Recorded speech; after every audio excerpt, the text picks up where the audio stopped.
जय रघुवीर. बुद्धिदात्या विघ्नहर्त्या गजाननाला आणि समस्त श्रोतृवर्गाच्या हृदयस्थ वसणाऱ्या आत्मारामाला भक्तियुक्त अंतःकरणाने वंदन करून, तसंच सर्व संतांच्या पायाशी विनम्र प्रणिपात करून आजपासून आपण संत कबीर यांच्या काही दोह्यांवर चिंतन करणार आहोत. श्रोते हो, संत साहित्य हा भारतीय संस्कृतीचा अनमोल ठेवा आहे. प्राचीन काळ असो किंवा अगदी आत्ताचा आधुनिक विज्ञानाचा काळ, संतांचे बोल नेहमीच समाज जीवनाला अनमोल मार्गदर्शन करतात. आपली परमवंदनीय भारतभूमी तर संतांची खाणच म्हणावी लागेल. अशाच दिव्यरत्नांपैकी संत कबीर हे नाव त्यांनी रचलेल्या दोह्यांमुळं आपल्याला सुपरिचित आहे. आध्यात्मिक तसंच दैनंदिन आयुष्यातले विविध विषयावरचे त्यांचे दोहे निर्भीड आणि रोखठोक सत्य कथन करणारे आहेत.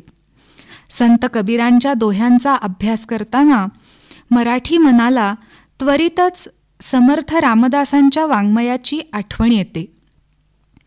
ऐहिक जीवनाची नश्वरता, मनाची चंचलता, पुस्तकी पांडित्यावर पोचलेला दांभिकपणा यांच्यावर मांडलेले संत कबीरांचे विचार हे समर्थांच्या वाङ्मयाप्रमाणेच दीपस्तंभासारखे मार्गदर्शक होऊन अज्ञानी जीवाला खऱ्या अर्थाने जाग करतात.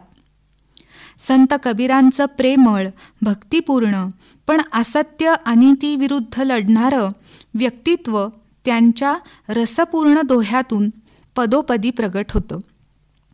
भक्ती द्राविड उपजी लाये रामानंद, प्रगट किया कबीरने सप्तद्वीप नवखंड या प्रसिद्ध उक्तीप्रमाणे दक्षिण भारतातून आलेली भक्तिगंगा संत कबीरांचे सद्गुरू परमपूज्य रामानंद महाराज यांनी उत्तरेत आणली आणि पुढं कबीरजींच्या द्वारे ती जणू सर्व जगात पोहोचली.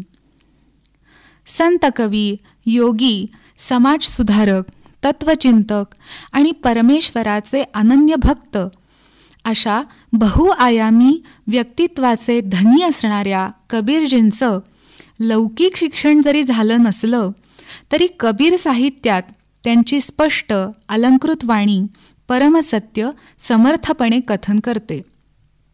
कथा कीर्तन, सत्संग आणि देशभ्रमण यातून मिळालेलं तसंच स्वानुभवाधिष्ठित ज्ञान अगदी सोप्या भाषेत त्यांनी जनसामान्यांपर्यंत पोहोचवलं.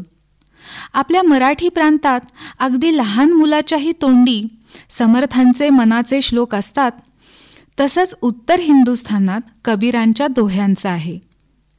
स्वतःला कोणत्याही एकाच पंथाचा न मानता उदार मानवतावादी भूमिकेतून आणि तात्कालीन समाजात धार्मिकतेवरून होणाऱ्या संघर्षावर परखड विचार मांडताना कबीरजी म्हणतात, हिंदू कहूँ तो मैं नहीं, मुसलमान भी नहीं. हिंदू कहूँ तो मैं नहीं, मुसलमान भी नहीं. पांच तत्व का पूतला गैबी खेले माही. पांच तत्व का पूतला गैबी खेले माही. अर्थात, अरे वरवर पाहता तुम्ही या शरीराला हिंदू म्हणाल तर मी हिंदू नाही, मुसलमान म्हणाल तर मी तोही नाही. मी तर केवळ पंचमहाभूतांपासून निर्माण झालेली देहाकृती आहे. पण आत्मदृष्टीने पाहायला गेलं तर गुप्त असलेला परमात्म तत्व जाणणारा असा मी खरा मी आहे. माझ्यात दडलेलं ते परमतत्व, माझं खरं स्वरूप मी जाणलं आहे. असे हे संत कबीर त्यांनी कथन केलेल्या दोह्याप्रमाणे खरे साधू आहेत. ते म्हणतात, साधू ऐसा चाहिए जैसे सूप सुभाय. साधू ऐसा चाहिए जैसे सूप सुभाय. सार सार को गही रहई थोथा देई बड़ाय. सार सार को गही रहई थोथा देई बड़ाय. म्हणजे सूप ज्याप्रमाणे फोलकट टाकून उत्तम धान्य घेतं, तसं मतमतांच्या गलबल्यातून जो सारतत्व घेतो तो खरा साधू होय. अशा सर्व संत साधुजनांच्या चरणी पुन्हा वंदन करून आज इथेच थांबूया. पुढील भागात आणखी दोह्याचा परामर्श घेऊ. जानकी जीवन स्मरण जय जय राम.